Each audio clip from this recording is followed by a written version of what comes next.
हाँ, पर ट्रम्प इसमें कंसेंट कैसे क्रिएट कर रहा है पता है? ट्रम्प कह रहा है कि मेरे को नहीं चाहिए ग्रीनलैंड, मैं क्या करूँगा ग्रीनलैंड का? मुझे ग्रीनलैंड चाहिए कि मैं नहीं लूंगा तो चाइना ले लेगा या रशिया ले लेगा। और क्या है जो भारतीय शहरों को बाकी शहरों से खास बनाता है, अलग करता है, उनकी अपनी क्या आइडेंटिटी है, उस पर अपन आज बात करेंगे। ये कॉमेडी सिर्फ दिल्ली में है कि ऐसे गाना बन सकता है कि रागा भाईगा आ गया फोन, रोड़ा हो गया राजीव चौक, है ना? ये गाना जो है, ये कॉमेडी जो है ना कि भाई का फोन आ गया कि रोड़ा हो गया राजीव चौक में गाड़ी निकाल दे। फिर वो चाय वाले को बोलेगा कि 2 चाय लाना, ठीक है? तो अब वो चाय वाला ये देख रहा है कि अगर इसने ये बोला है कि 2 चाय लाना तो नहीं लानी है। अच्छा, तो बोला 2 चाय लाना तो लेके आनी है। ये तो जर्मन 3। और फिर उन्होंने बहुत ही प्यारी बात करी। उन्होंने कहा क्योंकि वो जो महाशमशान था उसके ऊपर काशी नगरी बसी हुई है, इसीलिए शायद कहते हैं कि काशी के कण कण में शंकर है, कि पूरे काशी वो महाशमशान पर है। 2 महीने के हाइबरनेशन के बाद हम लोग फिर से आ चुके हैं एक नए एपिसोड के साथ, ठीक है? तो आज बात करेंगे अपन भारतीय शहरों की, Indian cities. Okay, right. Problem तो नहीं है किसी को? कुछ प्रॉब्लम भाई आपने बोल दिया। लकीर है, पत्थर की लकीर है, लक्ष्मण रेखा है, लक्ष्मण रेखा है। चलो फिर। लेकिन ज़रूरी था इस टॉपिक पे बात करना। क्यों? नहीं, इस टॉपिक पे बात करने के लिए ये ज़रूरी था कि ये 2 महीने का ब्रेक लेके भारतीय शहर घूम के आए और वो हमने किया। लेकिन तुम दोनों के वोयाज से पहले मैं बात करना चाहता हूँ एक और बहुत इम्पोर्टेंट आदमी है, उसके वोयाज की। किसकी? ट्रम्प की। ट्रम्प ही एक वोयाज पे निकला है कि भाई कह रहा है कि मैं एक बोट लेके जाऊंगा ग्रीनलैंड। अच्छा, एक बोट लेके? हाँ, एक बोट लेके। और वहाँ जो बाकी सारी बोट है डेनमार्क की, उन बोटों को लात मारूंगा और उधर जाके बोल दूंगा कि ये सीट मेरी है। तो ट्रम्प भाई को ग्रीनलैंड चाहिए। तो ग्रीनलैंड तो यार कैसे दे देंगे? चाहने से क्या होता है? चाहिए तो मेरे को भी बहुत कुछ। मुझे भी चाहिए ग्रीनलैंड। चाहने से होगा नहीं ना, 1 मैन आर्मी है। लेकिन जाएगा। ट्रम्प चाहता है उसको ग्रीनलैंड मिले और फिर भी उसको ना मिले, तो फिर क्या मतलब ट्रम्प के ट्रम्प होने का? ये बात तो आपकी ठीक है, लेकिन यही लड़ाई है, इसी बात की तो लड़ाई है कि जो चाहे वो नहीं होना चाहिए, जो सब चाहे वो होना चाहिए। लड़ाई तो इसी बात की है ना। ट्रम्प के एक के चाहने से कुछ नहीं होगा। हो रहा है वो अलग बात है, एलन मस्क जो चाह रहा है वो हो रहा है, मार्क ज़करबर्ग जो चाह रहा है वो हो रहा है, इधर अपने मोदी जी जो चाह रहे हैं वो हो रहा है। लेकिन लड़ाई इस बात की है कि ये होने नहीं देना है। मेरे को लगता है कि कोई एक इंसान, पावरफुल इंसान जो चाहता है वही होता है, और जो सब चाहते हैं वो नहीं होता। मुझे ये लगता है कि पावरफुल इंसान या एलिट सोसाइटी, किसी भी सोसाइटी में जो एलिट है वो डिसाइड करते हैं कि हम लोग क्या चाहते हैं। बिल्कुल। एंड देन वो जो बाकी लोग हैं उनको बिलीव करवाते हैं कि तुम भी यही चाहते हो। राइट, कि मोदी जी क्या चाहते हैं, यहाँ भाजपा क्या चाहती है, यहाँ ट्रम्प क्या चाहता है, यहाँ फिर एलन मस्क क्या चाहता है या अंबानी क्या चाहता है। फिर वो आप सबको बिलीव करवाता है कि तुमको भी यही चाहिए। मतलब मासेस में एक तरह का कंसेंट क्रिएट करते हैं मासेस में, और उसके बाद फिर सब लोग वही चाहने लग जाते हैं। एक आइडिया की हेजेमनी बिल्ड कर देते हैं। और उसके बाद तो सबको लगता है कि this is our interest. Exactly. तो आगे बढ़ते हैं इसी पे। लेकिन ये तो कोई नहीं बोल रहा ना कि डेनमार्क में भी some of Trump supporters from United States of America वो बोल रहे होंगे कि हाँ डेनमार्क हमको। हाँ, पर ट्रम्प इसमें कंसेंट कैसे क्रिएट कर रहा है बताए? ट्रम्प कह रहा है कि मेरे को नहीं चाहिए ग्रीनलैंड, मैं क्या करूँगा ग्रीनलैंड का? मुझे ग्रीनलैंड चाहिए कि मैं नहीं लूंगा तो चाइना ले लेगा या रशिया ले लेगा। और Denmark is not investing enough of Greenland defence कि वो चाइना या रशिया को रोक पाए। तो तुम्हारे लिए कर रहा हूं मैं, बाकी दुनिया के लिए। तो वो कंसेंट क्रिएट करना चाहता है कि बाकी दुनिया बोले कि हाँ हमको भी यही चाहिए। जैसे मैं एक बीबीसी का वीडियो देख रहा था ऑन अथॉरिटेरियनिज्म, कि कैसे एक अथॉरिटी और एक ऐसे एक अथॉरिटेटिव लीडर क्रिएट होता है। तो उसका भी एक स्टेप था कि अदराइजेशन क्रिएट करो, कि मैं तुम्हारे लिए कर रहा हूँ। अगर मैंने तुमको इन लोगों से नहीं बचाया तो ये लोग तुम्हें एक दिन ओवर पावर कर लेंगे। एग्जैक्टली। जो कि हिटलर ने किया। एग्जैक्टली। जो कि सब करते हैं, कि एक तो मिथिक हिस्ट्री दिखाएंगे पहला स्टेप। कोई भी आदमी जो अथॉरिटेटिव लीडर है वो कभी ये नहीं बोलेगा कि हम पहले गाय चराते थे, भैंस चराते थे, या फिर हम हर्ड्समैन थे या फिर एग्रीकल्चर थे, वो बोलते थे कि हम दुनिया के पूरी दुनिया पे राज करते थे हम, लेकिन ये लोग आए और ये लोग हैं, ये हमको ये छीनना चाहते हैं हमसे सब कुछ। एग्जैक्टली। तो तुमको तुम्हारे लिए कर रहा हूँ। पर प्रॉब्लम क्या पता है, ट्रम्पू ये तो मना लेगा मेरे को कि ग्रीनलैंड चाहिए उसको, ठीक है, ये तो मैं मान गया।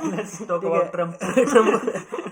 ट्रम्पू ऐसा लगता है कोई बच्चा है जो मांग रहा है कि भाई मेरे को ये चाहिए, तो ट्रम्पू, हाँ, तो ट्रम्पू मानेगा ग्रीनलैंड चाहिए, मैं मान लूंगा। ट्रम्पू को नोबेल पीस प्राइज चाहिए, उसकी मैं कंसेंट कैसे दूं, वो कंसेंट कैसे दूं मैं?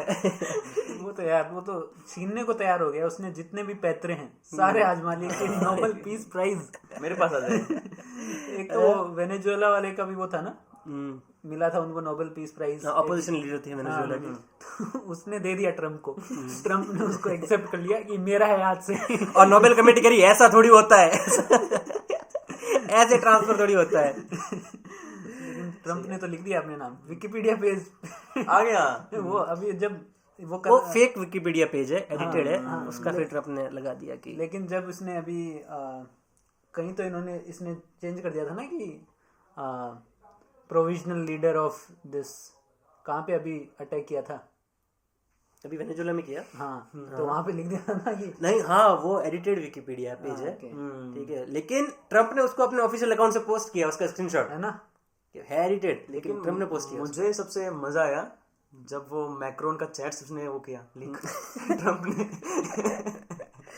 कि छोड़ो ट्रम्प भाई, क्या पड़ा है ग्रीनलैंड, अपना और कुछ करते हैं, चाइना में कुछ करते हैं, यहाँ कुछ करते हैं, ईरान में कुछ करते हैं, हाँ, ईरान में कुछ करते हैं, और ट्रम्प बाकी दुनिया को देखो क्या बोल रहा है ये, कर दी, पागल है क्या, कैसा दोस्त है मेरा, crazy guy, very crazy guy. Modi ji की कोई चैट लीक हो जाए अगर ट्रम्प के साथ, तो क्या चैट होगी, क्या बात हो सकती है दोनों के बीच? इंटरेस्टिंग। एक तो मुझे इंटरेस्टिंग अब ये लगा, पता नहीं इंडिया टुडे ग्रुप है, कोई सा न्यूज चैनल है, उसने फेक ट्रम्प को बुलाया किसी को, कि जो ट्रम्प की मिमिक्री करता है उसको बुलाया और मोदी जी की तारीफें कराई। मैंने फेसबुक पे देखा, ये तो हुआ था ना, नमस्ते ट्रम्प नाम का कुछ तो, तो असली ट्रम्प तो कर नहीं रहा, फेक ट्रम्प बुलाओ, तारीफें कराओ। असली ट्रम्प भी कर देता है, दोस्त बोलता है, मुझे बुराई कभी नहीं की उसने। हाँ, कुछ तो उनका ऐसे रिलेशन है, लव हेट वाला, कभी आएंगे कि इंडिया पे ये टैरिफ है, ये ठोक दिया, ये ठोक दिया, फिर बोलेंगे हाँ मोदी जी से बात हो गई, अच्छे दोस्त हैं मेरे। इंडिया यूएस रिलेशनशिप जो है ना, वो बेसिकली ऐसे ऑसिलेट करता है, एक बिल्कुल भी एडवर्सरी नहीं है और अलाइज भी नहीं है, ठीक है, तो India is not an ally, treaty bound ally of US, और एडवर्सरी तो बिल्कुल भी नहीं है, उसके बीच में कहीं इंडिया है। और अमेरिका को किसी भी देश को इस तरह देखने की आदत नहीं है, यूएस हिस्टोरिकली सब देशों को ऐसे देखता है कौन मेरा अलाई है और कौन मेरा राइवल है, और इंडिया उसके बीच में कहीं है, ना तो अलाई है ना राइवल है, तो वो कंफ्यूजन फिर ट्रम्प को भी रहता ही है कि समझ नहीं आ रहा है यार इनका क्या करना है। एक इकोनॉमिक टाइज भी काफी स्ट्रांग है ना हमारे साथ, जो बहुत ज्यादा है, बहुत ज्यादा, वो भी एक बैरियर बनता है ही, और साथ में जो पूरे वर्ल्ड में ये जो राइट विंग का राइज हो रहा है, नेशनलिज्म वाली पॉलिटिक्स जो चल रही है, उसको लेके आई थिंक ज्यादा कनेक्ट कर पाते होंगे मोदी जी भी ट्रम्प के साथ, मेलोनी के साथ, तो वो एक अलग कनेक्शन है जो कि ब्रॉडर पॉलिटिक्स में वो दोनों ह्यूमन एलिमेंट है, आना ही चाहिए उन लोगों को, वो एक लॉजिकल कोलैबोरेशन बोल सकते हैं उसको। लेकिन ट्रम्प ने सोशल मीडिया पे सबसे कमाल की चीज एक ये है कि पता नहीं चलता कि रियल क्या है और फेक क्या है ना, जो बाउंड्री होती है ना रियल फेक की, वो बिल्कुल ही ब्लर करती है, मतलब यकीन ही नहीं हो पाता कि इसने बोला है, अच्छा इसने ये ट्वीट कर दिया, इसने ये बोल दिया, अरे कोई भी ट्वीट ऐसे ही लगेगा। वही एक ऐसा एक एग्जाम का देख रहा था मैं वीडियो, PYQ सॉल्व कर रहे थे, उसमें आई थिंक यूपीएससी का ही था, तो उसमें वो लोग बोलते हैं, स्टेटमेंट है क्वेश्चन में कि US and western countries will try to ऐसे ऑक्यूपाई और dominate the economy of other worlds, other countries. तो वो एग्जाम जो तैयारी करवाता था कोचिंग वाला, उसने बोला कि ये गलत है, ठीक है, इसको आपको बिना पढ़े रॉन्ग मार्क कर देना है, क्योंकि इतना क्रूड स्टेटमेंट कोई नहीं दे सकता, ठीक है, but now we are living in a world, ठीक है, जिसके अंदर ऐसा क्रूड स्टेटमेंट कोई दे सकता है। ये पॉसिबल है कि ट्रम्प किसी दिन सुबह उठ के बोल दे, कुछ भी बोल सकता है, कि बोल दे कि अरे मैं तो सब अपने हाथ में ले लूंगा, तुम लोग कौन हो। दे देना चाहिए पीस प्राइज, मेरा मानना है ट्रम्प को।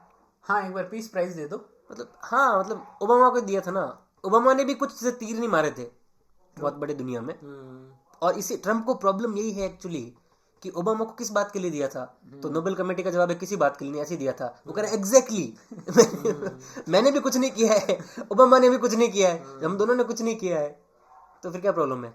आई थिंक वो होना चाहिए उनका नोबेल कमेटी का एक अल्टीमेटम होना चाहिए, तू रिजाइन कर दे फॉर वर्ल्ड पीस। डील होनी चाहिए प्रॉपर। यही बात चाहिए। पीस प्राइज पक्का है देना।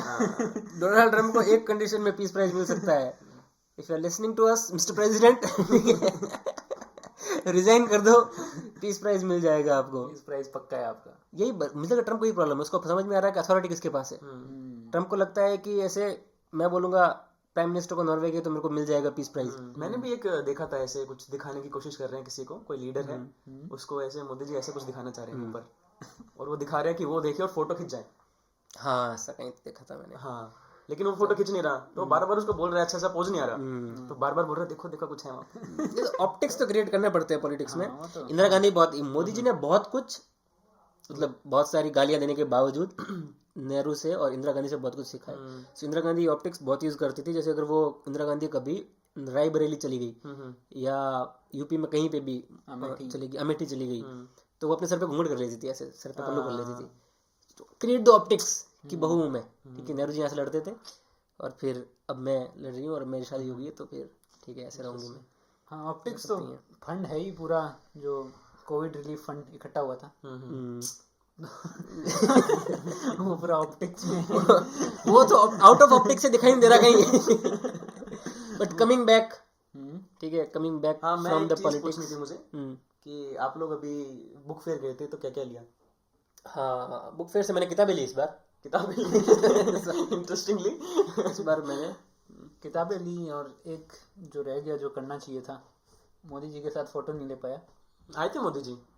हाँ मोदी जी थे उधर तो। हाँ भर भर के देखा था मैंने भी, किताबें बेच रहे थे लोगों को। कोई भी किताब मोदी जी से ले सकते हो तुम, बढ़िया उनके अलग अलग। कोई भी किताब नहीं थी, एक ही किताब नहीं, एक ही किताब थी, आनंद मठ थी बंकिम चंद्र चटर्जी की, बिकॉज वंदे मातरम को 150 साल हो गए, तो ये तो जरूरी था। ये जरूरी था इसमें, ये नहीं करते। बट मुझे लगता है अगर वो उसकी जगह वो जो प्ले कार्ड को उन्होंने रखा था, उसकी जगह असली बुक रखी होती मोदी जी के हाथ में, कि कोई भी आओ फोटो खिंचवाओ एंड टेक द बुक, घर जाओ, तो हम भी खिंचवा लेते, बहुत लोग खिंचवा लेते, है ना? बात तो सही है। So again mister prime minister, ये तो अच्छा लगा मेरे को आइडिया, है ना? हाँ वेरी इंटरेस्टिंग। ऐसे असली बुक रखोगे तो रह जाएगा। बुक फेयर के नाम पे लेकिन लूट मचा रखी थी। लूट मचा रखी है। फेयर नहीं, मेला थोड़ी है ये। मैं अंकित भाई यही बात कर रहे थे कि अभी का जो बुक फेयर है वो बुक फेयर है ही नहीं। जो इतना प्रोलिफरेशन हुआ है ना इंटरनेट पे, जो हवा मचा है बुक फेयर का, कि लोग जाएंगे, लोग घूमने जा रहे हैं, लोग डेट्स पे जा रहे हैं, लोग किसी भी काम के लिए जा रहे हैं, तो उसका कॉन्सेप्ट ही चेंज कर दिया बुक फेयर का। सस्ती किताबें है ही नहीं, महंगी मिल रही है, अमेजोन से महंगी मिल रही है। क्या मतलब है? अगर अमेजोन से महंगी किताब मिली तो मेला किस बात का है ना? मेले का मतलब ये कि कुछ सस्ता मिल जाएगा, है ना? कुछ बल्क में ले लेंगे तो और सस्ता हो जाएगा। कुछ होना चाहिए था, कुछ ऐसे स्पेशल डिस्काउंट कि भाई कोई कलेक्शन अलग से इस पे अलग है, ये पूरा उठा लो 1000 में, कोई वो है ही नहीं बात। ऐसे कोई बात नहीं रही। और बुक्स का वो जो एक आई थिंक 1-2 पब्लिशिंग हाउस को छोड़ के जो रहता था कि पुरानी बुक्स बिकती थी, जो अब भी दरियागंज में बिकती हैं, वो वाला वो तो होना ही चाहिए ना बुक फेयर में। लोकल वेंडर्स तो है ही नहीं कि लगी पड़ी हैं पुरानी किताबें। लोकल वेंडर्स का था 6th स्टॉल में, पीछे वाला था, लेकिन इतना पूरा ओवर पावर कर दिया कॉर्पोरेट ने। वही तो, वो पीछे की तरफ कहाँ है उनके, कौन सी बड़े बहुत बहुत महंगी किताबें, क्योंकि स्पेस भी मैटर करता है। तुम्हारा स्टॉल कहाँ है, घुसते ही पेंगुइन है, घुसते ही ऑक्सफोर्ड है, तो स्पेस बहुत मैटर करता है। बहुत लोग, लेकिन सुना मैंने कि उधर से जो लोग अगेंस्ट हैं इसके, अगेंस्ट कॉपीराइट, वो किताबें उठा के भी लाए। अच्छा, हाँ, चुरा के मतलब चोरी नहीं बोलेंगे, वो चोरी नहीं मानते। हाँ ज्ञान की चोरी नहीं होती, चोरी नहीं है। हाँ, तो उनका वही है। लेकिन मैं ये सोचता हूँ कि जैसे कि ऑक्सफोर्ड ने किताब छापी कास्ट पे, अब एक अगर लोएस्ट स्ट्रेटा का आदमी उस किताब को अफोर्ड नहीं कर पा रहा, तो इंडिया जैसे एरिया में छापने का उसको मतलब क्या है इतना मास लेवल पे? ट्रू, वो तो है ही, लेकिन वही उनका आर्ग्यूमेंट यही रहेगा कि पब्लिक लाइब्रेरीज इसलिए हैं जो कि अब सारी खराब हो चुकी हैं, उनमें भी सब्सक्रिप्शन नहीं है, टाइमली किताबें नहीं आती हैं। लेकिन उसका सॉल्यूशन यही है कि पब्लिक लाइब्रेरीज जो कि फ्री हैं जो कि दिल्ली में भी हैं 1-2 जगह, बाकी भी हर एक यूनिट की कोई भी, जैसे पुलिस की अलग लाइब्रेरी है, कोई यूनिवर्सिटी है उसकी अलग है, सोसाइटी है उनकी भी अलग लाइब्रेरीज होती हैं, तो वहाँ पे बुक्स वगैरह अवेलेबल होनी चाहिए जो सब पढ़ सके इशू करा के। लेकिन जैसे कि हम जैसे जो रिसर्चर्स हैं उनके लिए थोड़ा मुश्किल हो गया है, क्योंकि जो ऑनलाइन डाटा सेट्स थे किताबों के, जो ऑनलाइन PDF मिलती थी, वो सब बंद हो चुकी है। जो वो सब बैन कर दिया, सारे बैन हो गए। वो डिसेंट्रलाइजेशन ऑफ नॉलेज नहीं होना चाहिए, सेंट्रलाइज कर दिया ना, कॉर्पोरेट का नुकसान होता है। फ्री मिल रही थी ना, तो वो सब बंद हो गया, उन पे केस हो गए हैं, कॉपीराइट इश्यूज। इसीलिए तो बुक चुरा रहे हैं बुक फेयर से लोग। बताओ। जैसे कि सिनेमा है, सिनेमा जैसे कि टोरेंट वगैरह पे कॉपी चली जाती है, लोग देखते हैं, लेकिन कहीं ना कहीं एक्टर्स का उसका एक फायदा होता है। जैसे कि आमिर खान भी बात कर रहा था कुछ टाइम पहले कि दंगल की कॉपी चली गई चाइना में उन्होंने देखा लोगों ने, तो बहुत फेमस हुआ। अनुराग कश्यप का तो सारा करियर इस पे बेस्ड है। ये लोगों ने पायरेटेड वर्जन देखे हैं उसकी फिल्मों के, वरना तो कुछ था ही नहीं, उसका करियर नहीं था, लोगों ने फिल्में रिलीज ही नहीं होने दी उसकी। तो ये जो सैम ऑल्टमैन है, ये जो ChatGPT का फाउंडर है, इसका एक दोस्त था, बैचमेट था, इसका मुझे अभी नाम याद नहीं आ रहा, तो उस आदमी ने पूरा ये डिसेंट्रलाइजेशन ऑफ नॉलेज सिस्टम है जो बुक है उस पर काफी काम किया था, और उसकी वजह से ही ये जो अनाज आर्काइव है, लिबजन है, ये सब पॉसिबल हो पाया। लेकिन उसका एक टाइम बाद कहीं मतलब कोई अनसर्टेन इवेंट में उसकी डेथ हो जाती है, वो लोग बोलते हैं सुसाइड किया, और पूरा उसका दब जाता है केस। पता नहीं चलता सुसाइड था क्या था, कुछ भी है। और उसका जो बैचमेट था सैम ऑल्टमैन, वो भी ChatGPT का जो फाउंडर है, most Anybody got booked in that case? तो वो याद आया बुक के उस पे। चलो फिर सारी करंट अफेयर्स की तैयारी के बाद अपन आते हैं आज के अपने मुद्दे पे।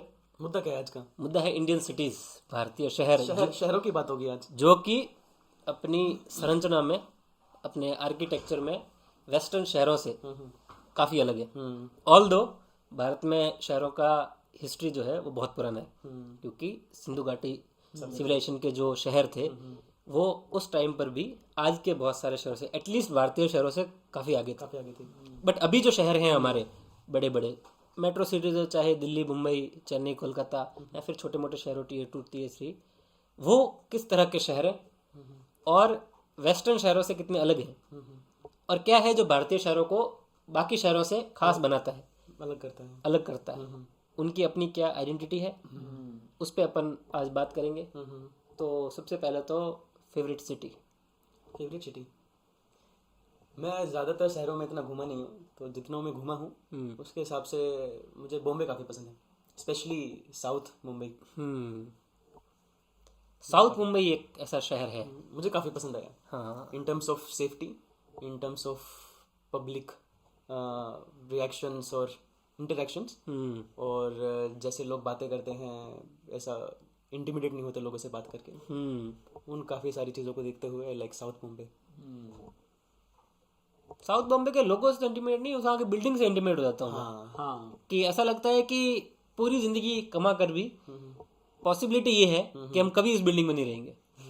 है ना, मरीन ड्राइव के सामने जो बिल्डिंग है जहाँ से वो बालकनी में वो एक लड़की और वो एक लड़का बैठा था और आपस में बातें कर रहे थे, पॉसिबिलिटी है कि we will never be in that building.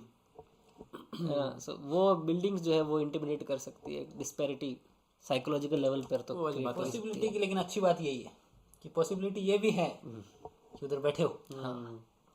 क्योंकि दिल्ली से काफ़ी अलग है। दिल्ली में अगर किसी भी जगह पे जाओगे तो ज़्यादा से ज़्यादा 4-5 मंजिल के घर मिलेंगे, तो इतना इंटिमिडेटिंग नहीं करता वो। लेकिन बॉम्बे में पूरा ऊपर तक जहाँ तक नजर जाए, क्योंकि दिल्ली में आप किसी की कोठी देखो, आप मन में बोल सकते हो मेरे गांव में मेरी कोठी है। मन में बोल सकते हैं ऐसा कि मेरे गांव में मेरी कोठी है। लेकिन मुंबई में आप इतनी हाई राइज बिल्डिंग देख के, स्काई स्क्रैपर देख के लगता है कि ठीक है यार, ये तो देख ही पाएंगे ऐसे ही खाली। इसीलिए वो अपने आप में मॉन्यूमेंट हो गया बिल्डिंग, है ना। बुर्ज खलीफा अपने आप में मॉन्यूमेंट है कि बाहर से देख लो, ताजमहल की तरह बना नहीं सकते, ताजमहल देख लेते हैं, तो बुर्ज खलीफा वैसे ही हो गया है। पता नहीं क्यों ये जो स्काई स्क्रैपर्स हैं ये बहुत ही इजीली मुझसे ऐसे डिस्टिंग्विश हो जाते हैं कि मैं बता सकता हूँ कि ये मुंबई का है, ये नोएडा का है, ये गुड़गांव का है। कुछ तो एसेंस है, कुछ एसेंस में कुछ है, पता नहीं आर्किटेक्चर है या लोगों में है, समझ नहीं आता, लेकिन डिस्टिंग्विश कर पाते हैं कि हाँ ये तो यहाँ का नहीं है। जैसे कि आपकी आंख बंद करके आपको मुंबई में छोड़ दिया जाए, आप बता दोगे मुंबई है, ये तो है, बिना देखे। ये बात तो है। जिसने पहले नहीं देखा वो तो नहीं बता पाएगा ऑब्वियसली। जिसने पहले नहीं देखा उसके लिए थोड़ा मुश्किल हो जाएगा, लेकिन सिनेमा से फिर काफी साल से मुंबई बहुत मुंबई एक ऐसा शहर है ना जो हम सब ने देखा है। हम मुंबई गए हो या ना गए हो, हम सब ने वाइल ग्रोइंग अप हम सब ने मुंबई देखा है। हमको सब पता है, अंधेरी कुछ जगह है, वर्सोवा कोई जगह है ना, घाट कोपर कोई जगह है, सेंटा क्रूज कोई जगह है, इतना मेरे को याद है। ठीक है, ये सब हम सबको मालूम है।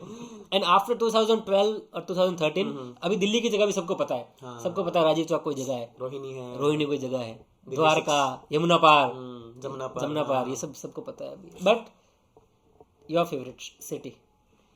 Favourite city I think Delhi. Delhi? Delhi मतलब एक कनेक्शन है। कौन जाए जौक पर दिल्ली की गलियां छोड़ के? क्या कनेक्शन है? एक बात है, कनेक्शन फील होता है, पता नहीं है क्या है, but obviously with all of its problems, pollution जो भी है, स्टिल दिल्ली एक शहर है जो मुझे ज़्यादा पसंद है। कंफर्टेबल में भी हो सकता है, सबसे ज़्यादा वक्त यहाँ पे गुजार लिया है तो अपना लगता है, तो इसलिए दिल्ली है।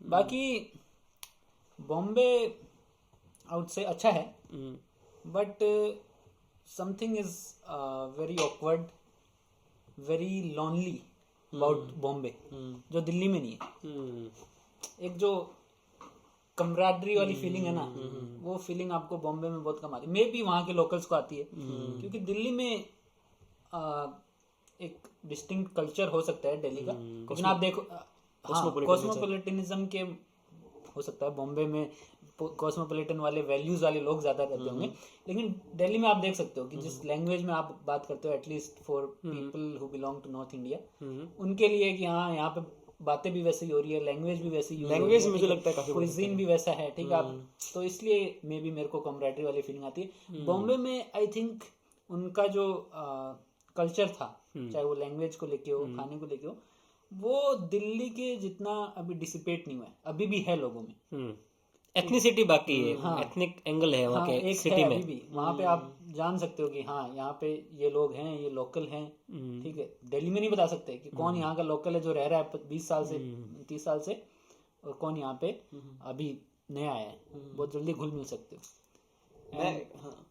तो इसीलिए आई थिंक दिल्ली में कॉमरेडरी है। ये कॉमरेडरी सिर्फ दिल्ली में है कि ऐसे गाना बन सकता है कि रागा भाईगा आ गया फोन हो गया, रोड़ा हो गया राजीव चौक, है ना, ये गाना जो है, ये कॉमरेडरी जो है ना कि भाई का फोन आ गया कि रोड़ा हो गया राजीव चौक पे गाड़ी निकाल दे। लेकिन राजीव चौक 2 है, गुड़गांव में राजीव चौक है। ये फिर दिल्ली के बाद बने, वो तो अभी बनता जाएगा। अभी तो जो फेमस जगह आती है उसको बना ही देते हैं। गुड़गांव में राजीव चौक भी काफी पॉपुलर है एक्चुअली, और वो हरियाणवी गाना है, तो हो सकता है कि वो गुड़गांव वाले राजीव चौक की बात कर रहा हो। हाँ, पॉइंट है, गुड पॉइंट। लेकिन जो भी कर रहा हो, लेकिन बट राजीव चौक पहले मुझे लगता था राजीव गांधी के नाम पर है। अच्छा, तो किसके नाम पे मुझे भी नहीं पता। और कौन फेमस राजीव है, अक्षय कुमार को छोड़ के अभी या तो फिर राजीव भाटिया के नाम पे। मुझे 23 जनवरी तक लगता था कि राजीव गांधी के नाम पे। नहीं यार, मतलब पता नहीं, उससे मैं गलत हूँ, लेकिन राजीव गांधी के नाम पर शायद राजीव चौक नहीं है, शायद। राजीव नाम का, राजीव गोस्वामी नाम का एक स्टूडेंट था दिल्ली यूनिवर्सिटी में, देशबंधु कॉलेज में, और जब मंडल कमीशन की रिपोर्ट जब लागू की थी और जब ओबीसी रिजर्वेशन आया था इंडिया में 90s में, हाँ, तब जो एंटी मंडल प्रोटेस्ट हो रहे थे उसमें राजीव जो था भाई, उसने नहीं प्रोटेस्ट करा था, स्टोरी आई नो, हाँ प्रोटेस्ट करा था, फिर उसने अपने आप को आग लगा ली थी, और वो डराने के लिए आग लगाई थी। हाँ, बट ही अनफॉर्चुनेटली डाइड। सो ऐसा सुना है मैंने कि उसके नाम पे फिर राजीव चौक नाम रखा गया, जो कि प्रोबेबली ना भी वैसा राजीव गांधी के नाम पर ही हो, बट ऐसी एक पॉसिबिलिटी है। लेकिन रोहित वो बात कर रहा था ना, जो दिल्ली की बात करता था कि दिल्ली में ऐसे कॉमरेडरी फील होती है। एक लैंग्वेज तो है ही, लैंग्वेज एक होमोजेनाइजिंग फैक्टर है लोगों को बांध के रखने का, कि सेम लैंग्वेज है, कोई भी लोग चाहे साउथ इंडियन हो या नॉर्थ ईस्ट इंडिया से कोई आए, लैंग्वेज फिर सब हिंदी बोलते हैं, हिंदी में बात करते हैं, फिर इंग्लिश में बात करते हैं। लेकिन एक फूड भी मेरे को सबसे इंटरेस्टिंग पार्ट ये लगता है कि किसी भी आप स्टेट में जाओगे तो उनका डिस्टिंक्ट क्यूजीन है, लेकिन दिल्ली में हर क्यूजीन का देसी वर्जन है। आप कुछ भी लाओगे, मोमोज लाओगे, देसी उसका वर्जन मिलेगा आपको, तंदूरी मोमोज। आप कुछ भी खाना ले आओ, उसका देसी वर्जन मिलेगा। तो वो भी मुझे फैक्टर लगता है। वड़ा पाव तो इधर भी मिलता है, वड़ा पाव दिल्ली में मिलता है। दिल्ली का वड़ा पाव बस हरी चटनी लगा के एकदम तल के पहले उसको फ्राई करता है, पहले उसको फ्राई करता है। थियोब्रामा लेकर आया है, क्या थियोब्रामा का वड़ा पाव खाया आपने? थियोब्रामा का वड़ा पाव आता है? थियोब्रामा उल्टा कॉन्सेप्ट है, हाँ पूरा वो रहता है वड़ा उसका, हाँ, उसके अंदर उसका आलू रहता है, उसके अंदर आलू रहता है। वेरी तो वड़ा पाव के अंदर वड़ा पाव है। वड़ा पाव। आपने वो दिलवाले देखी है? दिलवाले जिससे इंस्पायर्ड होकर इंसेप्शन बनी थी। तो उसके अंदर एक वड़े के अंदर वड़ा है, वड़ा पाव मिक्स कर दिया, ब्रेड पकोड़ा और वड़ा पाव मिक्स कर दिया। कुछ बोल रहा था तो राजीव के बारे में, राजीव चौक के बारे में कुछ। हाँ नहीं, मैं तो ये बोला था, राजीव चौक ऐसे कोई जगह नहीं है ना, तो एक मेट्रो स्टेशन ही बन गया अभी तो। बाकी निकलते ही उसके हाँ निकलते, ये बात भी सही है, इंटरेस्टिंग। निकलते ही बड़ी कोई जगह नहीं है वो। निकलते या तो आप उस साइड निकलोगे, सीपी निकलोगे, ठीक है, पालिका बाजार निकलोगे, पालिका बाजार निकलोगे, या वो दूसरा एक और जो मार्केट है जनपद, हाँ जनपद निकलोगे। लेकिन है तो सब वो राजीव चौक क्या है फिर? राजीव चौक क्या है? मेट्रो का नाम है। वही मैं बोल रहा हूँ, राजीव चौक से बट मुझे लगता है मेट्रो बनने से पहले राजीव चौक एग्जिस्ट करता होगा, मेट्रो स्टेशन की जगह तो पर। नहीं था क्या? हो सकता है, पता नहीं, क्या पता। जो सीपी में जो बीच में जो चौक है उसका नाम राजीव चौक, वो तो सेंट्रल पार्क है। सेंट्रल पार्क है। चौक का नाम, चौक कौन सी है वहां पे?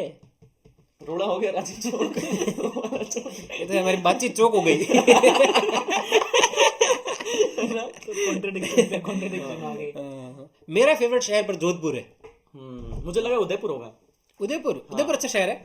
उदयपुर बहुत अच्छा शहर है, मैं कभी गया नहीं, बट जाना चाहिए।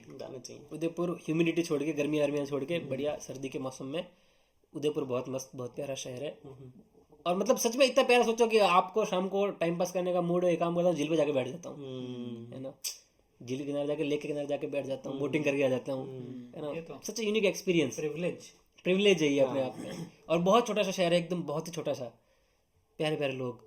बट जोधपुर में कुछ बात है, जोधपुर मेरे को एक अलग ही, बहुत ही अलग तरीके से फैसिनेट करता है। बहुत ही गजब का शहर है, क्योंकि हम लोग जहाँ रहते थे तो जोधपुर को 4-5 घंटे का रास्ता था। हमको जोधपुर एक अलग दुनिया लगती थी कि ऐसी रोड है जिसके बीच में से डिवाइडर है, वाइट लाइनें है, ठीक है, एक तरफ गाड़ियाँ चलती है, दूसरी तरफ से आती है ना, सब जगह पे रोड लाइट है बहुत ही, और रोड के बीच में वो पेड़ पौधे लगा रखे हैं। सो वो बचपन से एक फैसिनेशन रहा जोधपुर को लेके, और फिर वो फैसिनेशन धीरे धीरे क्रिएट हो गया एग्जैक्टली वही पॉइंट, फूड की वजह से, कि जोधपुर का जो फूड है, स्ट्रीट फूड है, जो कि आई थिंक वेरी अंडररेटेड ना। दिल्ली का स्ट्रीट फूड है अपने आप में अलग पहचान है, मुंबई का, लेकिन जोधपुर का स्ट्रीट फूड जो है, वहाँ की कचौरी, प्याज की कचौरी, है ना, जनता स्वीट की कचौरी, और चतुर्भुज के गुलाब जामुन बहुत गंदे हैं, ठीक है, वो फालतू में ओवर हाइप्ड है।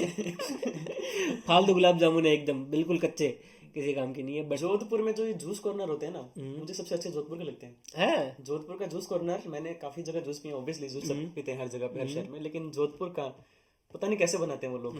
बनाना शेक, इंटरेस्टिंग, ये नहीं सुना मैंने मैंगो शेक, नहीं मुझे काफी पसंद आया, अलग ही होता है उनके शेक में। एक जोधपुर में पता है क्या इंटरेस्टिंग है, जोधपुर के हर कोने में, हर गली के कोने में एक समोसे, कचौड़ी और नमकीन की दुकान है, और उन सब दुकानों का नाम है अरोड़ा नमकीन। अरोड़ा साहब तो राजस्थान में, ठीक है, एकदम हार्टलैंड राजस्थान में अरोड़ा नाम से कोई आदमी है, उसकी दुकान है, और वो सब जगह है, सब अरोड़ा नमकीन है, कहीं पे भी, हर कोने में, हर गली में एक अरोड़ा नमकीन है जोधपुर के अंदर। एक तो कोई पॉपुलर हो जाता है, लोगों के बीच में नाम हो जाता है, फिर वही हो जाता है, फिर कि हमारी असली वाली है। एक जोधपुर थोड़ा बाहर की तरफ आ जाओ, रोहित नाम का एक छोटा सा सबर्बन एरिया है, रोहित में हाईवे पर एक कचौरी वाला है, वो अगेन बहुत फेमस है, रोहित की कचौरी, रोहित की जो सूखी कचौरी है दाल वाली, वो एक वहाँ का बहुत फेवरेट फूड है लोगों का। तो रोहित से निकलते हैं हाईवे से, वो वहाँ रुक जाते हैं, हाईवे पे कचौरी खा के जाते हैं।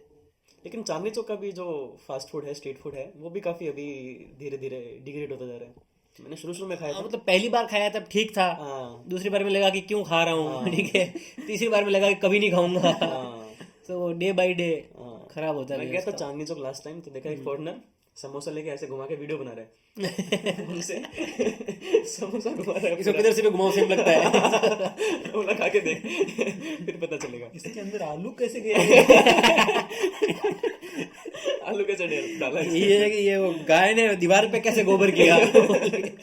वो अपने पास शहर के रिप्रेजेंटेशन कम है, बाकी जो ये कानपुर, बनारस, इस वाले बेल्ट से जो बिलोंग करते हैं, उनकी तो एक अलग ही लेवल की, बनारस का खासकर पहचान रहती है कि बनारस, भाई साहब बनारस जैसा कोई शहर नहीं है। आओगे आप, कानपुर आप आओ कानपुर। इंसान नहीं रहोगे आप आओगे तो, कुछ हो जाओगे आप, कुछ हो जाएगा। बनारस कुछ तो महसूस करोगे आप। बनारस का तो बनारस कुछ है, जाके। कुछ तो बनारस के लोग हाँ, बनारस के लोग आसपास के एरिया में भी जो हैं, या फिर जिन लोगों ने बीएचयू से या फिर जो बीएचयू का स्कूल है वहां से स्कूलिंग की है, उन लोगों के लिए वो तो एकदम बनारस तो एकदम उनके लिए फिर दिल्ली मुंबई कुछ नहीं है, साउथ बॉम्बे बॉम्बे कुछ नहीं है उनके लिए। आएंगे आएंगे आ जाएंगे लेकिन वो बातें वही होंगी। बातें बनारस की होगी। बनारस के घाट, बनारस का चाट, बनारस का ये भोपाल, हमारा भोपाल, ठीक है, बॉम्बे पहुंच जाओ कहीं पे भी मेडिसिन, हैदराबाद वालों का भी काफी जाकिर खान मेडिसिन स्क्वायर में कर रहा है शो, हमारा इंदौर, बट बनारस का अभी तो मॉडर्नेशन चल रहा है। अभी तो वो लोग उधर कुछ तो है मणिकर्णिका घाट पर मॉडर्नाइजेशन, आधुनिकीकरण, सौंदर्यीकरण शुरू हो रहा है। क्यों हो रहा है वो? मैंने सुना कोई 200-300 साल पुराना मंदिर भी तोड़ दिया कुछ ऐसे। बहुत सारी चीजें तोड़ रहे हैं, पूरा घाट पे ही वो घाट मणिकर्णिका घाट पूरा ही रिन्यूअल हो रहा है उसका। सो उस पर बहुत सारा आउटरीच भी था बहुत लोगों का, और वो इसलिए कर रहे हैं क्योंकि मणिकर्णिका घाट बहुत गंदा हो चुका है। ठीक है, बहुत ज्यादा उसकी हालत खराब हो चुकी है। गंदा किस सेंस में? गंदगी, लोगों ने वहाँ गंदगी फैला रखी है, बहुत सारी ऐसे ही वो जो शव होता है उसको ऐसे ही बहा दिया गया है बहुत बार। सो उसकी हालत खराब है, और वैसे भी गंदगी रहती है लोगों की, पंडे पुजारियों की, आने घूमने वालों की। इतने सालों से जमते जमते गंदगी वही तो बहुत, हाँ, उसकी हालत खराब हो गई है। सो उसको, उसका बदलाव के लिए गवर्नमेंट कर रही है। सो बहुत सारा आउटरीच भी है। कुछ लोगों को लगता है कि हेरिटेज है जिसको खराब कर रहे हैं, है ना, मंदिर बना रहे थे अभी तोड़ रहे हैं, ये कोई बात थोड़ी होती है। ये क्या है, मैं ही तोड़ूंगा मैं ही बनाऊंगा, ये क्या ट्रम्पिज्म है। मेंटालिटी है। तोड़ के बनाएंगे रे, तोड़ के वापस बनाएंगे। हालांकि मेरे को इसमें कोई पर्सनली प्रॉब्लम नहीं है, मुझे भी कोई पर्सनली प्रॉब्लम कोई भी नई चीज बनाने के लिए पुरानी चीज तोड़नी होती है, पुरानी चीजों को नया करने के लिए थोड़ा सा तो करना पड़ता है।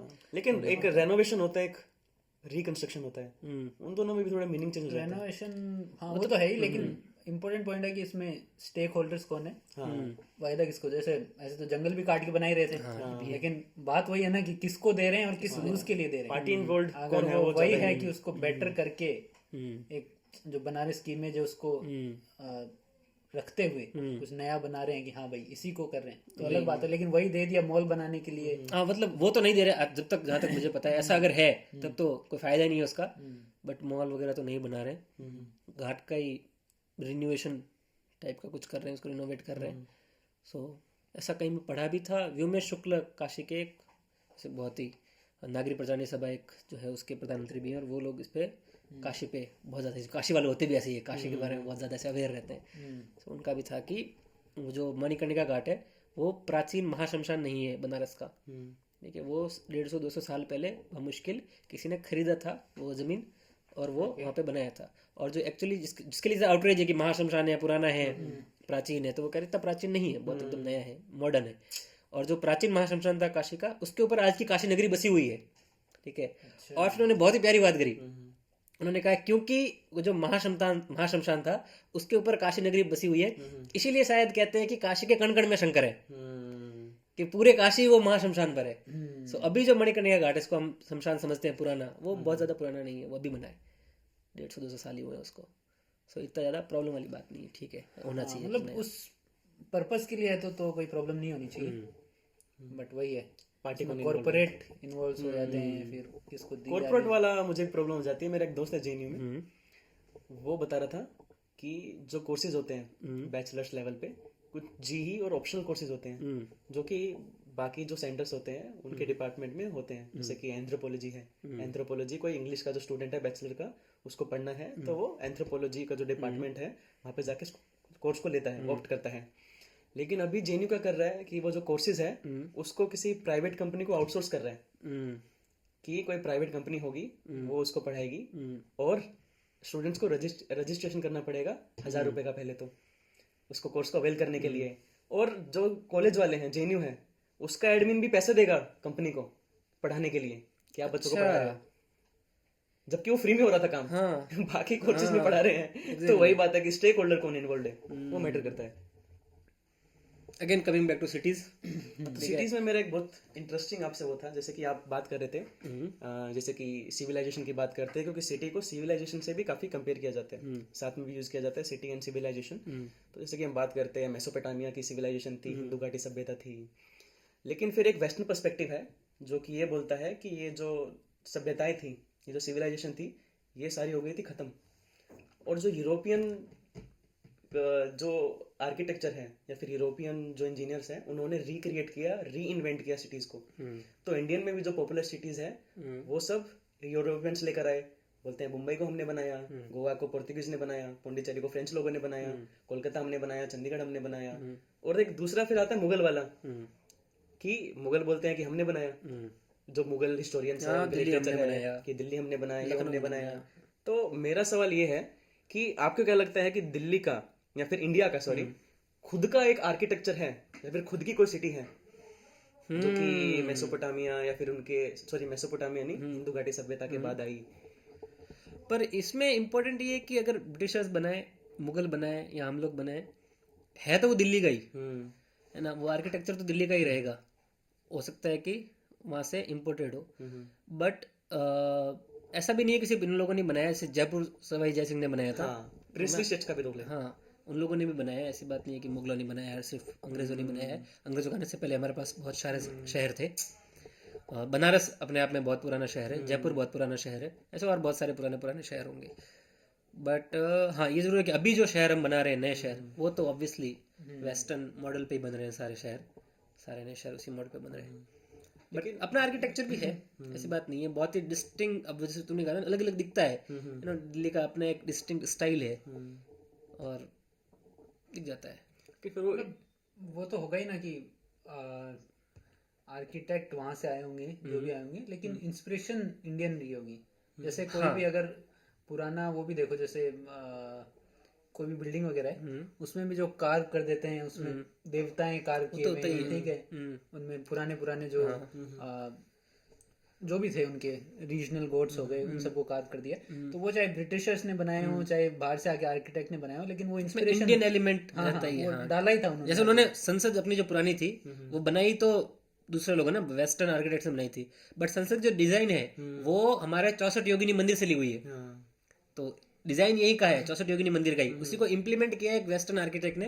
उसमें थोड़ा सा उसमें वेंटिलेशन और उसका वो अंदर का डिजाइन, वो सब हो सकता है वेस्टर्नाइज्ड। शहर के एसेंस को उन्होंने रखने की कोशिश की है, हर एक आर्किटेक्ट मतलब आर्किटेक्चर बिल्डिंग में या किसी में भी उसको उन्होंने कैरी किया। बाकी तो टोपोग्राफी से भी आई थिंक बहुत इन्फ्लुएंस होता है आर्किटेक्चर कैसे टर्न आउट करता है, क्योंकि साउथ में या फिर गोवा में जहाँ बहुत बारिश होती है, कर्नाटक में, ठीक है, इन सब एरियाज में अलग तरह की जो भी उनकी छत वगैरह रहती है वो हमेशा ऐसे रहेंगे, ठीक है, टाइल्स वगैरह। तो वो आई थिंक टोपोग्राफी से इन्फ्लुएंस रहता है कि कैसे बारिश ज़्यादा होती है, धूप ज़्यादा आती है कहीं पे, बॉम्बे में ह्यूमिडिटी ज़्यादा है उस हिसाब से, तो अलग अलग तरीके से। इंटेलेक्चुअल प्रॉपर्टी राइट की बात हो जाती है नहीं, हाँ वो तो है ही। और ये भी जैसे यूनिवर्सिटी भी है, जो पुरानी यूनिवर्सिटीज़ है, उनमें कैसे धूप को टैकल करने के लिए आर्किटेक्चर बनाया है कि भाई डायरेक्ट सनलाइट ना आए, ठंडे रहें, तो वो तो अलग अलग है। तो ब्रिटिशर का तो बहुत आइडिया था आर्किटेक्चर्स का कि ऐसे बनेगी, तो इंटेलेक्चुअल प्रॉपर्टी के राइट के बेसिस पे बोल सकते हैं कि हमने बनाया है, हमारा बस आइडिया है। मॉनेटरी इंडिया से आया, आउटसोर्स किया, और लेबर कौन सा बाहर से लाए होंगे? लेबर भी इंडिया का ही होगा। मतलब कर सकते हैं, बट उसके लिए उनको वो डिजाइन पेटेंट करवाना पड़ेगा, जो कि उन्होंने करवाया नहीं है। और कॉपीराइट खत्म हो जाता है जिसने बनाया है उसकी डेथ के 50 साल के अंदर। सो बहुत पुरानी बात हो गई है, अभी कोई करवा नहीं सकता उसको पेटेंट, बट अभी कोई डिजाइन बनाए नया तो उसको पेटेंट करवा सकता है, आई थिंक, कि मेरा इंटेलेक्चुअल प्रॉपर्टी है। तो शहर हम लोगों ने देखा कि बनता है अपने आर्किटेक्चर से, इम्पोर्टेंटली अपने खाने से, कुजीन से, लैंग्वेज से, हाँ लैंग्वेज से, अपनी लैंग्वेज से, और बनता है स्लैंग से। शहरों की अपनी एक स्लैंग भी होती है ना, हर शहर की अपनी एक स्लैंग होती है जो बाकी कहीं यूज नहीं होती है ना। वो है नहीं भैया ये फिर वो इंदौर में ही है, वो बाकी और कहीं नहीं है। वैसे ही स्लैंग एक बहुत इंपॉर्टेंट फैक्टर है। हाँ, स्लैंग एक जो शहर को ऐसे डिस्टिंग्विश करती है बाकी जगह से। अगर जिसने बहुत सारे शहर घूमे, आई थिंक वो एक फीलिंग के बेस पे भी डिस्क्राइब हो सकता है, लेकिन उसके लिए आपको एनफ शहर घूमने पड़ेंगे। तो वहां पे जाते ही आपको एक जो फील आता है कि हाँ, इसको यहाँ पे उतरते ही या यहाँ पे घूम के क्या लग रहा है मेरे को, क्या फील हो रहा है, उससे भी आप शहर को वो कर सकते हो कि वो भी एक फीलिंग कैसे देता है एक शहर, how does that city treats you वहाँ पे अगर पहुंचो तो। ठीक है, वो लोगों की वजह से भी नहीं होता अकेले, ना बिल्डिंग की वजह से होता है, वो बस आसपास की सारी चीज़ों की वजह से। जैसे बॉम्बे में जब मैं गया तो 1-2 दिन घूमने के बाद मेरे को लगा कि ये इंडिया की one of the biggest cities, ठीक है, यहाँ पे सब कुछ हो रहा है, इतना मेट्रोपॉलिटन है, इतना मतलब कॉस्मोपॉलिटन आइडियाज़ भी हैं, ठीक है, इतने बड़े बड़े स्काई स्क्रेपर्स हैं, बट स्टिल इतनी बड़ी सिटी होने के बाद भी it had that vernacular element कि बीच के साइड में, जो कि बहुत ही लोकल वाले बीच हैं वर्सोवा साइड, उनके पास लोग बैठ के पेड़ के नीचे बढ़िया शाम को और अपने जो भी चाय वाय पी रहे हैं, बियर पी रहे हैं, ठीक है, तो वो चल रहा है। और वो ऐसी जगह एकदम खाली थी कि ये बहुत ही शहर नहीं लग रहा था उस टाइम, बॉम्बे शहर नहीं लग रहा था कि जितनी बात हुई थी उतना बड़ा शहर नहीं था। और आई थिंक वो चीज़ दिल्ली में पॉसिबल नहीं है कई बार। तो ये अलग अलग शहर आपको फीलिंग कैसे देते हैं वहाँ पे पहुँच के, ये बहुत ज़रूरी होता है। जो अर्बेनिज्म, जो वे ऑफ लाइफस्टाइल। हाँ, लेकिन मुझे लगता है कि पॉपुलेशन का, डेमोग्राफी का काफी बड़ा रोल है कि अगर किसी शहर में यूथ की पॉपुलेशन ज्यादा है तो उसका लाइफस्टाइल, उसका जो अर्बेनिज्म है वो काफी अलग होगा किसी दूसरे शहर से। एग्जैक्टली, यूथ डिसाइड करेगा ना, यूथ डिसाइड करता है फैशन को, लाइफस्टाइल को, लोग चलेंगे कैसे, लड़की कितने बजे तक बाहर जा सकती है, ये यूथ डिसाइड करता है। और बॉम्बे में मुझे लगता है कि यूथ की पॉपुलेशन मुझे ज्यादा दिखी बाकी शहरों के हिसाब से। कुछ पारसी बुड्ढों को छोड़ के जो बहुत भाई प्राचीन है, मणिकर्णिका का घर ज्यादा प्राचीन वो लोग हैं, बहुत पुराने पुराने उधर पारसी लोग बैठे हैं यार, जरूरी है लेकिन बहुत बढ़िया बढ़िया जो खाना देते हैं। पारसी का मुझे लगता है कि उनकी डाइट काफी अच्छी है, इसकी वजह से काफी सस्टेन कर पा रहे हैं, इतना कैफे चला रहे हैं लाइन से, वो इतने बढ़िया बढ़िया बढ़िया है। पर दिल्ली में पता है एक और चीज है जो उसको मुंबई से अलग करती है, या फिर इसका उल्टा बोलना चाहिए, मुंबई में ऐसी चीज है जो उसको दिल्ली से अलग करती है, वो ये कि दिल्ली में एक ऐसा कोई सेंट्रल हब नहीं है जहाँ पूरी दिल्ली जाके बैठ सकता है शाम को। ट्रू है ना, कि थक हार के कि वहाँ जाके बैठ जाता हूँ मैं थोड़ी देर, है ना, बैठूंगा वहाँ पे 1-2 घंटे, ऐसा नहीं है। मुंबई में कोई मरीन ड्राइव पे जाके बैठ सकता है कि 2 घंटे बैठ, यहाँ किसी भी बीच पे जाके बैठ सकता है कि 2 घंटे बैठा हूँ। दिल्ली में ऐसी कोई जगह नहीं है, ऐसा कोई नहीं बात करता है कि काम करता है सीपी चलते हैं सेंट्रल पार्क में जाके बैठ जाते हैं, कुछ नहीं करते, 2-3 घंटे बैठ जाते हैं। अब हैं, ऐसे नहीं बोल सकते नहीं मतलब, लेकिन इतने पॉपुलर नहीं, ऑब्वियसली मरीन ड्राइव नहीं है, लेकिन लोधी गार्डन है, जाते हैं लोग रेगुलरली, ठीक है। पूरी दिल्ली का एक नहीं है वो मैं कह रहा हूँ, हाँ हाँ, एक ऐसा एक आइडेंटिटी नहीं है पूरी दिल्ली एक की। आइडेंटिटी नहीं है, लेकिन नाइट के, रात के टाइम पे नहीं है मुझे लगता है दिल्ली में ज्यादा। मुंबई में रात के टाइम में भी काफी ज्यादा जगह है ऐसी, नाइट लाइफ भी बम्बे की लाइफ है बॉम्बे की एक, दिल्ली की नाइट लाइफ नहीं है इतनी। दिल्ली में तो दिल्ली में रात होते ही हाँ, वो अपराध के जो दुनिया के जो खूंखार लोग हैं वो बाहर निकल आते हैं। ऐसे शहर की भी अपनी एक आइडेंटिटी है ना, जैसे बड़े शहर के साइड में, ठीक है, दिल्ली के साइड में नोएडा एक छोटू सा है, ऐसे मुंबई के साइड में नवी मुंबई एक छोटू सा है, उनकी एक अपनी आइडेंटिटी है, ये भी कुछ है। और वो उसका पूरा एग्जिस्टेंस इसी पे होता है कि वो शहर के साइड, मैं दिल्ली के पास रहता हूँ, ठीक है, उसका नोएडा का एज ऐसे हो जाता है कि मैं दिल्ली के पास रहता हूँ। गुड़गांव इतना डेवलप हुआ, पूरा न्यू लिबरल प्रोजेक्ट है, वो इसीलिए इतना भी हुआ कि दिल्ली के पास में है। लेकिन शहरों के बारे में एक बहुत ज़रूरी चीज़ भूल गए, जो कि आई थिंक डिसाइडिंग फैक्टर हो सकता है कि आपका फेवरेट शहर कौन सा है, और वो है वेदर, जो कि सब बदल सकता है। ठीक है, दिल्ली किसी का फेवरेट शहर होते होते बच सकता है क्योंकि यहाँ की सर्दियाँ बहुत ज़्यादा हैं, यहाँ पे दिल्ली में सब बहुत ज़्यादा है, दिल्ली में गर्मी बहुत ज़्यादा है, सर्दी बहुत ज़्यादा है। बॉम्बे सिर्फ एक बेसिक शहर रह के भी फेवरेट हो सकता है क्योंकि मौसम किसी को पसंद आ जाए। गोवा तो है ही लोगों का क्योंकि मौसम ठीक है। गोवा को स्टेट बोले कि शहर बोले, गोवा क्या बोले, दिल्ली को सिटी, दिल्ली चलो ठीक है सिटी कर लेते हैं, सिटी कर लेते हैं, गोवा को भी सिटी। गोवा तो, लेकिन गोवा सिटी नहीं है एक्चुअली, साउथ गोवा, क्योंकि सिटी काफी फैक्टर होते हैं। वही पणजी सिटी है ना, पॉपुलेशन डेंसिटी भी डिसाइड करती है सिटी हो गया नहीं। वही है, सारे जो डिफाइनिंग एलिमेंट्स अभी हमने लिस्ट आउट किए, वहाँ का कुइजीन ठीक है चेंज हो रहा है, गोवा में नहीं हो रहा मे भी जितना। कुइजीन तो है ना यार गोवा का अपना है, लेकिन गोवा के अंदर चेंज हो रहा है क्या? सिटी तो उसी पे बेस हाँ, कर रहे हैं ना। पूरे गोवा का एक ही कुइजीन है ना हुआ फिर। और फिर वेदर चेंज हो रहा है गोवा में, महाराष्ट्र में ऑब्वियसली आप बॉम्बे से निकल के उधर जाओगे, उधर लातूर साइड जाओगे अलग वेदर है, बॉम्बे अलग, नागपुर अलग चेंज हो रहा है, गोवा में नहीं हो रहा।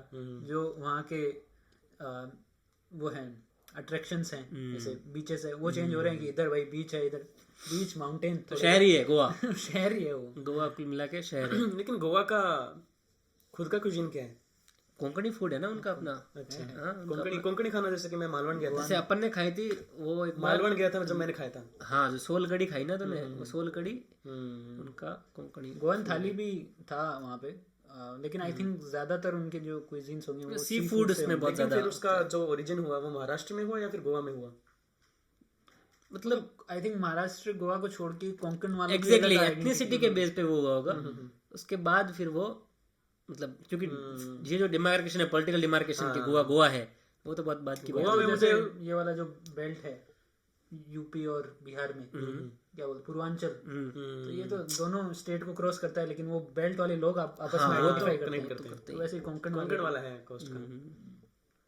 लोग भी ऐसे शहरों की पता आइडेंटिटी बन जाते हैं बहुत बार। जैसे जोधपुर के लिए हमारे यहाँ बचपन में कहते थे कि जोधपुर का आदमी ना बहुत चालाक होता है, बहुत ही शाना आदमी होता है जोधपुर का। तो जोधपुर की दुकानदार है ना, उसकी दुकान पे जब कोई जाता है खरीदारी करने के लिए, तो वो देख लेता है कि ये खरीदारी करने आया है कि टीपी है। टीपी यानी टाइम पास है। टीपी है। दो ग्राहक की होती है कैटेगरी। एक तो ग्राहक जो है वो पॉडकास्ट टीपी ये पॉडकास्ट ही टीपी है। ठीक है, तो एक ग्राहक होता है जो ग्राहक देवता होता है, एक होता है टीपी है। तो आपस में बात करते हैं कि टीपी आ रहा है, ठीक है, फिर टीपी बैठा है तो, लेकिन वो ट्रीट करते हैं क्योंकि जोधपुर जो है वो ऐसे रिप्रेजेंट करता है कि हम लोग ऐसे बहुत ज्यादा फ्रेंडली हैं गेस्ट को लेकर। ठीक है, Rajasthan in general and Jodhpur in particular बहुत फ्रेंडली है। तो वो बिठा तो दिया उसको, लेकिन वो हिटी पी है, तो फिर वो चाय वाले को बोलेगा कि 2 चाय लाना। ठीक है, तो अब वो चाय वाला ये देख रहा है कि अगर इसने ये बोला है कि 2 चाय लाना तो नहीं लानी है। अच्छा, तो बोला 2 चाय लाना तो लेके आनी है। ये तो जर्मन 3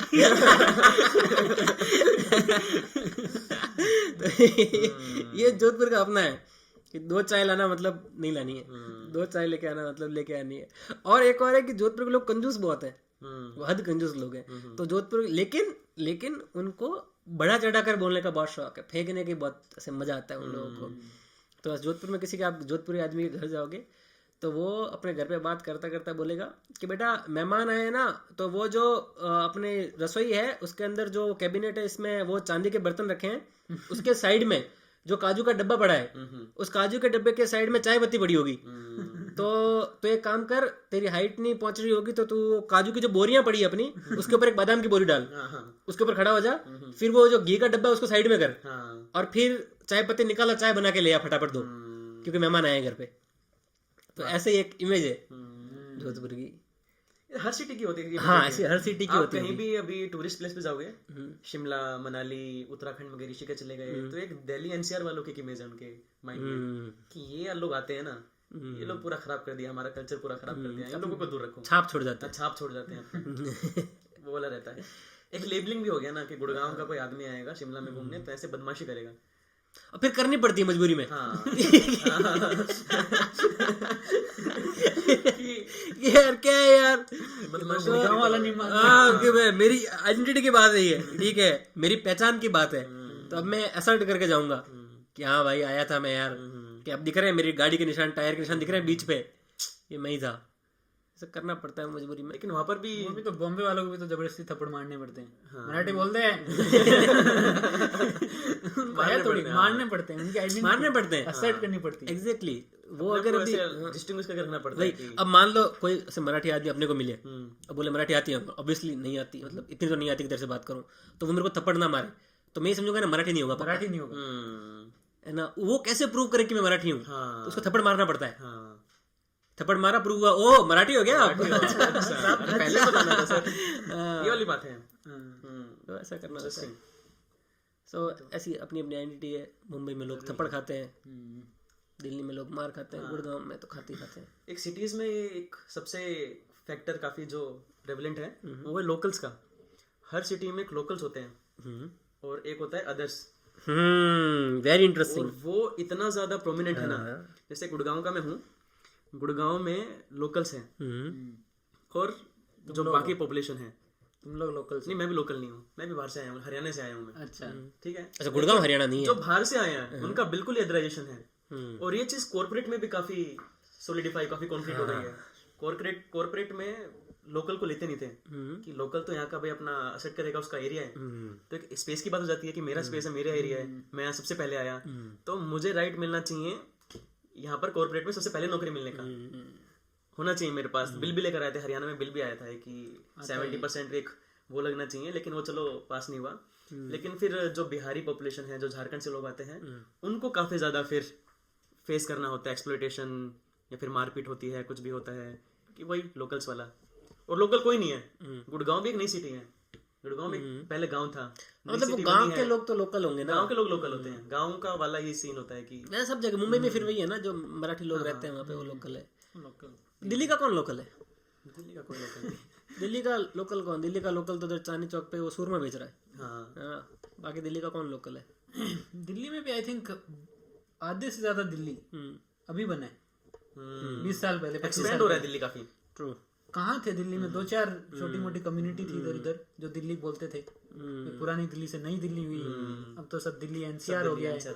ठीक है, और दिल्ली भी एक्सपेंड हो रहा है, जो आसपास के गांव है हरियाणा के, यूपी के, उसमें भी एक्सपेंड हो रहा है। मेरी पर अपन ना दिल्ली की गलियों की, दिल्ली के शहरों की बात कर रहे हैं, बट थोड़े टाइम पहले ये जो पाकिस्तान की गलियां है ना यार, ये भी अपनी थी।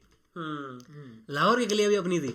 दिल्ली की गलियां फेमस है, जैसे शायद लाहौर की गलियां है ना कि जब दो लोग आमने सामने गुजरते हैं तो बीच में सिर्फ शादी की जो जरूरत, क्या कहते हैं, स्पेस बचता है। ऐसा लाहौर के बारे में कहते हैं।